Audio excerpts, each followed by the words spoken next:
guys! Malamig ka under sa pastilan. Look, limpyo naman table kay gilimpyo naman. Hi Precious! Hi Daniel! And hi Mr. Lejano. Pogi, diba?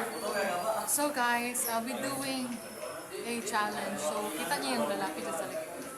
I'm gonna be ignoring him.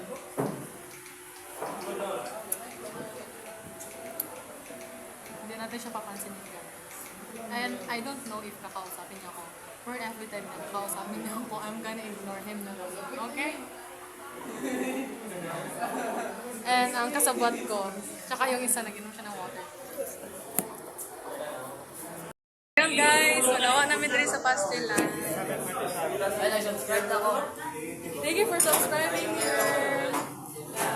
Nadungagan, nag-piso akong subscribers. So, nana ko 360 subscribers. Tawa na mi guys. Let's go na, let's go. Ay, asa ta magagi? Asa ta magagi? Asa ta magagi? Dito na, dito. Ay, dili magagi guys. Dili sa pigas magagi. Kari.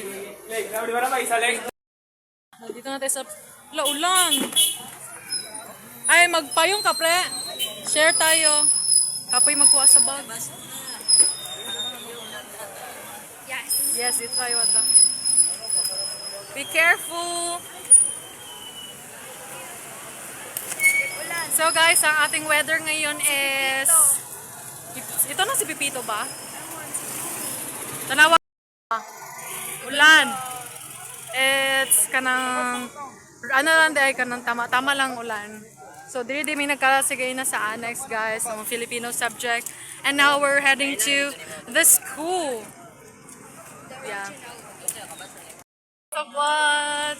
Si Erlyn Ramos, ignoring challenge. So, wala pa rin siyang idea, guys. So, kanina I was not filmed, but he called my name. Zaira. And then, syempre, as a challenge, hindi ko siya gilingon syempre. Oh my God. Hindi niya man marinig yan. Hindi niya marinig. There's a school. Ulan. Ako'y nilalamig sa ulan. Ayaw tumipid. Ako ka.